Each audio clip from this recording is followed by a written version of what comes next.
Good morning. Happy Friday. We made it. Thank goodness.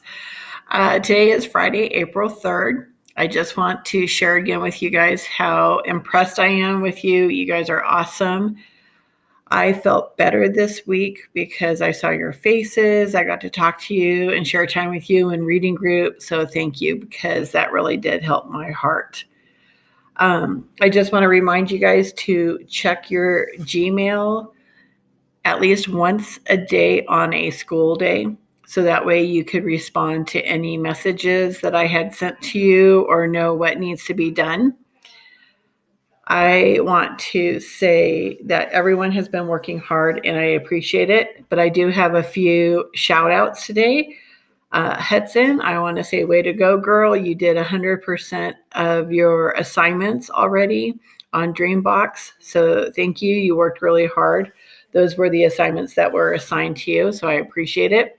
Nathan, I want to say thank you for getting on early yesterday and confirming that the phonics game, the syllable game that I had set up, did work. So thank you for confirming that.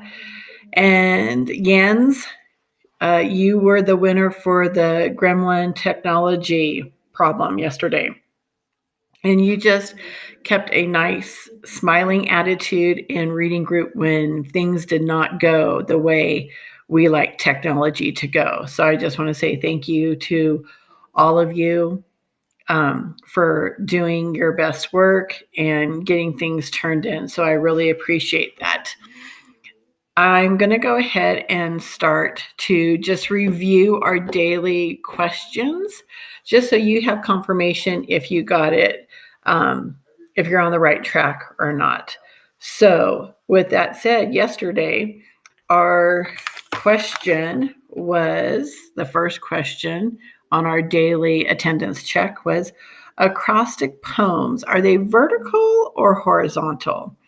And probably 2/3 of you said they were vertical, which is correct. Remember, horizontal is like this.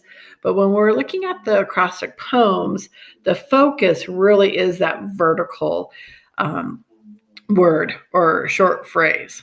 So give yourself a pat on the back if you got that. The second question was a fact or an opinion question, and I said, is April the fourth month of the year? And it was either fact or opinion. And most of you guys got that right. So, woo, it is a fact. Okay, we can prove it. Remember, a fact is something you can prove. We can check it out and we can prove it. So if we count January, February, March, April is the fourth month. We can't change that. We can't say, oh, no, I want it to be the 6th. Doesn't work that way.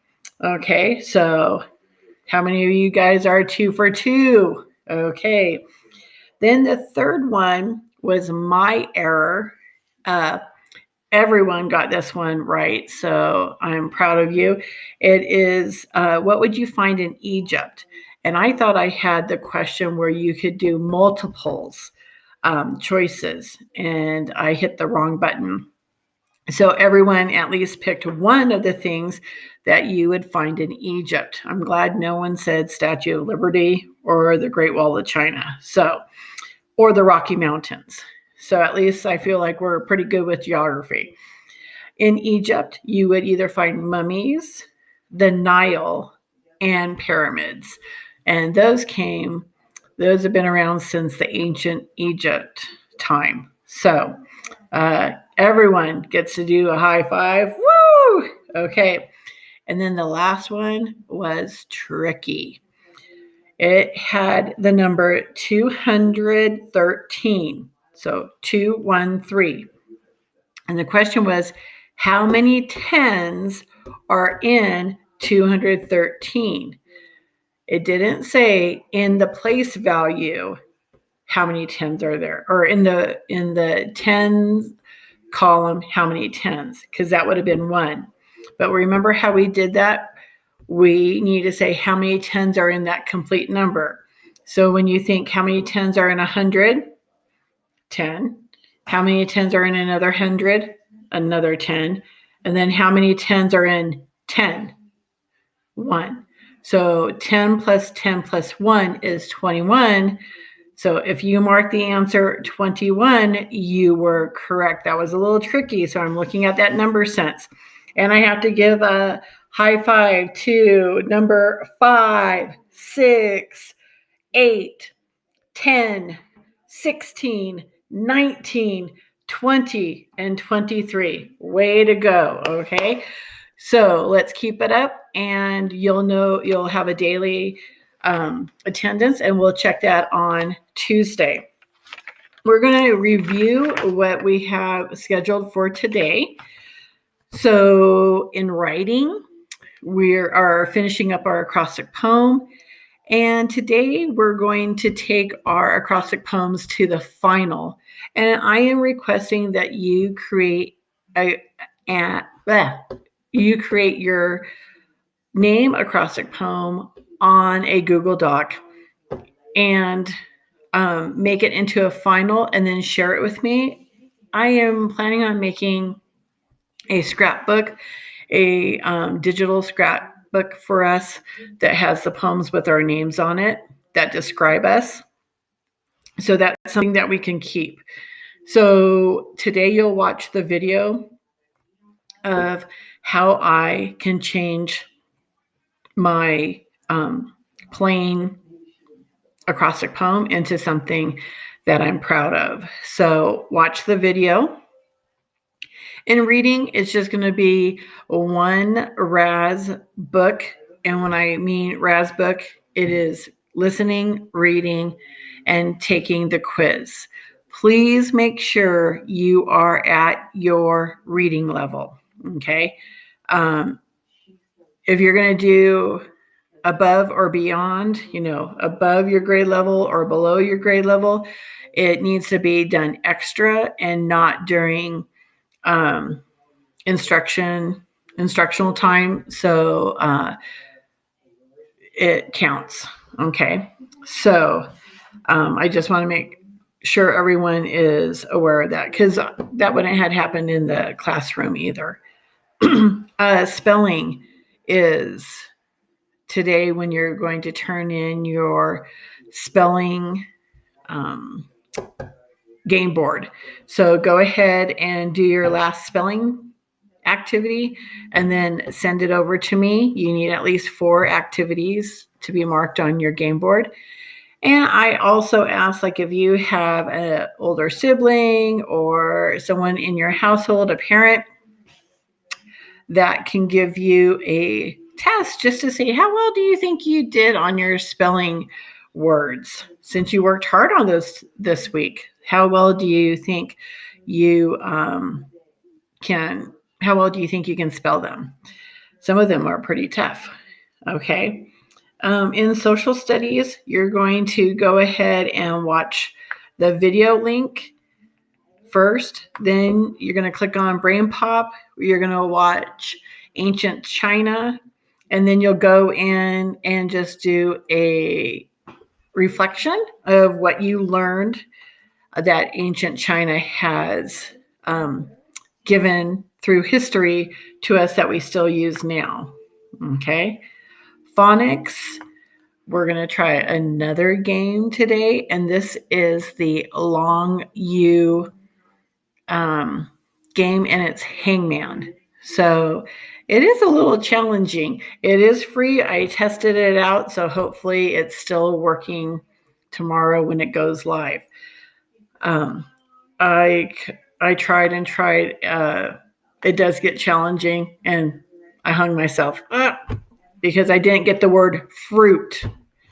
Okay. So, and you guys know how to play Hangman, so it's digital and it's very quick, and then they'll just give you another word. So have fun with that. Practice. Having fun when you practice helps. Shared reading, you're going to go into RAS and listen or read the history of the bicycle, and then take the quiz. Remember, nonfiction is more challenging. It sounds like, I know everything about bikes. But remember that when you do nonfiction, there's a lot of facts to remember. Dates, sequencing, the purpose. So just do your best on that. And then math, we're going to go ahead and do at least 4 lessons on your Dreambox. And remember, the Dreambox assignments are focused on number sense up to the hundreds with addition. And then we're going to go ahead next week and start doing a little bit more of that math work. So let's see. So that covers our 8 assignments. And let's see. Okay. I think that's it. And remember, we're going to have our first class meeting today at 11 after I have reading groups with some of you. So hopefully we'll see you there. Remember to mute your mic when you come into the class meeting so we could get everyone to share within our 30-minute time. So, okay, I hope you have a great Friday. If I don't see you at class meeting or at reading group, and then remember Monday is a teacher planning day, so I can get ready for next week. And that gives you time if you get a notice from me. You might want to, if you know you didn't turn something in, then you can go ahead and start working on that on Monday. And I will make sure that by Monday morning, you will have, if I didn't get something, I would let you know. So you have that opportunity to work on it on Monday. And then Tuesday, I will see all of you guys again. And again, just as a reminder, reading groups are set now. So if I met with you on Tuesday and Thursday this week at a specific time, that's when we're going to continue. If I met with you on Wednesday and Friday, then that will be continuing next week too. Okay, so enjoy your weekend, keep safe, and I'll talk to you later. Bye-bye.